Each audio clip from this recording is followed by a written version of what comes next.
Hi, ಎಲ್ರಿಗೂ ನಮಸ್ಕಾರ. ರಾಣಿ Mahalakshmi YouTube ಚಾನಲ್ಗೆ ಸ್ವಾಗತ. ಇವತ್ತಿನ ವಿಡಿಯೋದಲ್ಲಿ ಬದನೆಕಾಯಿ ಗ್ರೇವಿ ಹೇಗೆ ಮಾಡೋದು ತಿಳಿಸ್ಕೊಡ್ತೀನಿ. ಮತ್ತು ಚಪಾತಿಗೆಲ್ಲ ತುಂಬ ಟೇಸ್ಟಿಯಾಗಿ ಚೆನ್ನಾಗಿರುತ್ತೆ. ಬನ್ನಿ ನೋಡೋಣ ಏನೇನು ಬೇಕು ಪದಾರ್ಥಗಳೆಲ್ಲ ನೋಡ್ಕೊಳ್ಳೋಣ. ಈಗ ಬದನೆಕಾಯಿ ಗ್ರೇವಿಗೆ ಏನೇನು ಪದಾರ್ಥ ತಿಳಿಸ್ಕೊಡ್ತೀನಿ ನೋಡಿ. ಮೊದಲಿಗೆ ಸನ್ಫ್ಲವರ್ ಎಣ್ಣೆ ತೊಗೊಂಡಿದ್ದೀನಿ, ಮತ್ತು ಧನಿಯಾ ಪೌಡರು ಒಂದು 2 ಸ್ಪೂನ್ ಅಷ್ಟು ತೊಗೊಂಡಿದ್ದೀನಿ, ಒಂದು ಈರುಳ್ಳಿ ತೊಗೊಂಡಿದ್ದೀನಿ, ಮತ್ತು ಸ್ವಲ್ಪ ಕೊತ್ತಂಬರಿ ಸೊಪ್ಪು, ಅರಿಶಿನ, 2 ಟೊಮೆಟೊ ತೊಗೊಂಡಿದ್ದೀನಿ, ಮತ್ತು 3 ಬದನೆಕಾಯಿ ತೊಗೊಂಡಿದ್ದೀನಿ, ಚಿಲ್ಲಿ ಪೌಡರ್ 1 ಸ್ಪೂನ್ ತೊಗೊಂಡಿದ್ದೀನಿ, ಮತ್ತು ಉಪ್ಪು, ಮತ್ತು 1 ಬೆಳ್ಳುಳ್ಳಿ ತೊಗೊಂಡಿದ್ದೀನಿ, 1 ಗೆಡ್ಡೆ, ಮತ್ತು 4 ಹಸಿಮೆಣಸಿನ್ಕಾಯಿ ತೊಗೊಂಡಿದ್ದೀನಿ. ಈಗ ಮೊದಲಿಗೆ ಚಿಲ್ಲಿ ಪೌಡರ್ ತೊಗೊತಿದ್ದೀನಿ, ಮತ್ತು ಅರಿಶಿನ ಪುಡಿ ಸ್ವಲ್ಪ ಹಾಕೊಳ್ತಿದ್ದೀನಿ, ಮತ್ತು ಸ್ವಲ್ಪ ಉಪ್ಪು. ಇದು 3 ಮಿಕ್ಸ್ ಮಾಡ್ಕೊಳ್ಳೋಣ. ಈಗ ಬದನೆಕಾಯಿನ ಅರ್ಧಕ್ಕೆ ಕುಯ್ಕೊಳ್ಳೋಣ. ಈ ಥರ ನೋಡಿ, ಈ ಥರ. ಈಗ ಇದಕ್ಕೆ ಮಿಕ್ಸ್ ಮಾಡಿದ್ನಲ್ಲ ಅದನ್ನೆಲ್ಲ ಈಗ ಹಚ್ಕೊಳ್ಳೋಣ ಈ ಥರ. ಈಗ ನೋಡಿ, ಎಲ್ಲ ಅರಿಶಿನ ಪುಡಿ, ಚಿಲ್ಲಿ ಪೌಡ್ರು, ಉಪ್ಪು 3 ಮಿಕ್ಸ್ ಮಾಡಿದ್ನಲ್ಲ ಎಲ್ಲ ಹಚ್ಕೊಂಡಿದ್ದೀನಿ. ಈಗ ಇದನ್ನ ಎಣ್ಣೆಯಲ್ಲಿ ಬೇಯಿಸ್ಬೇಕು. ಈಗ ಬಾಣಲೆಗೆ ಎಣ್ಣೆ ಹಾಕೊಳ್ತಿದ್ದೀನಿ, ಅದನ್ನು ಬೇಯಿಸ್ಬೇಕು ಎಣ್ಣೆಯಲ್ಲಿ.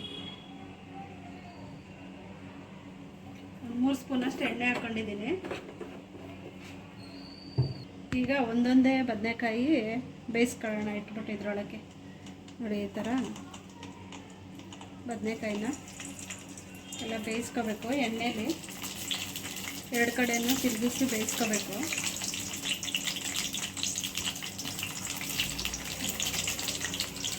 ಒಂದು ಸೈಡ್ ಬೆಂದಿದೆ ನೋಡಿ, ಈಗ ಇನ್ನೊಂದು ಸೈಡು ಬೇಯಿಸ್ಕೋಬೇಕು.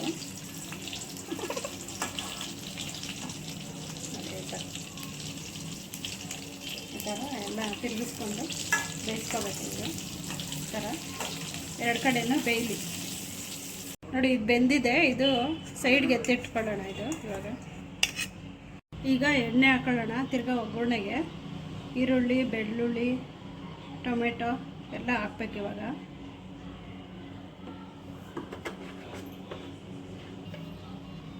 ಈಗ ಮೊದಲಿಗೆ ಬೆಳ್ಳುಳ್ಳಿ ಹಾಕೊಳ್ತಿದ್ದೀನಿ. ಇದು ಸ್ವಲ್ಪ ಫ್ರೈ ಆಗಲಿ.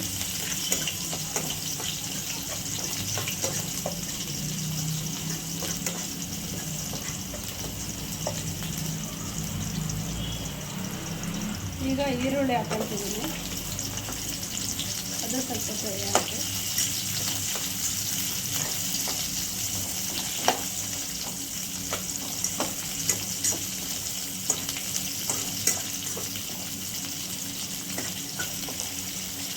ಸ್ವಲ್ಪ ಬೇಗ ಫ್ರೈ ಆಗಬೇಕು. ಆಮೇಲೆ ಹಸಿಮೆಣಸಿನಕಾಯಿ, ಟೊಮೆಟೊ ಹಾಕೋಬೇಕು. ಫ್ರೈ ಆಗಬೇಕು.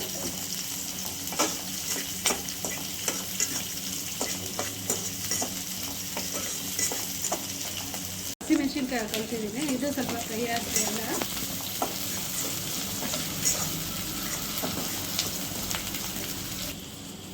ಈಗ ಟೊಮೆಟೊ ಹಾಕೊಳ್ಳೋಣ. ಈಗ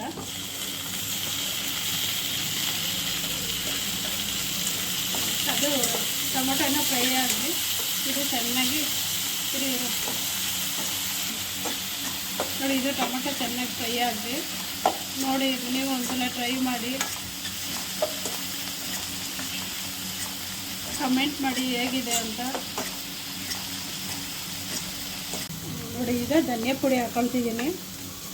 ವೆರಿ ಸಿಂಪಲ್, ಈಸಿಯಾಗಿ ಮಾಡ್ಬೋದು. ಬೇಗ ಒಂದು 10 ನಿಮಿಷದಲ್ಲಿ ಐಟಮ್ ಎಲ್ಲ ರೆಡಿ ಮಾಡಿಕೊಂಡ್ರೆ 10 ನಿಮಿಷದಲ್ಲೆಲ್ಲ ರೆಡಿ ಮಾಡ್ಕೊಬೋದು. ತುಂಬ ಚೆನ್ನಾಗಿರುತ್ತೆ. ನೀವು ಒಂದ್ಸಲ ಟ್ರೈ ಮಾಡಿ.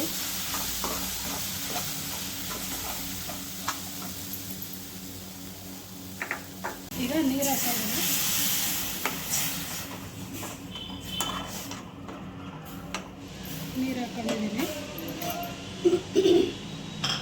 ಈಗ ಕೊತ್ತಂಬರಿ ಹಾಕೊಳ್ತಿದ್ದೀನಿ.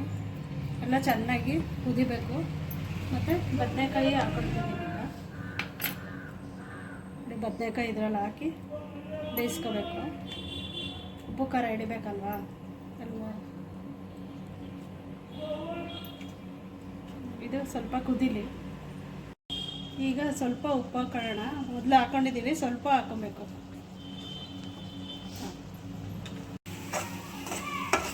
ನೋಡಿ ಇದು ಗ್ರೇವಿ ರೆಡಿಯಾಗಿದೆ.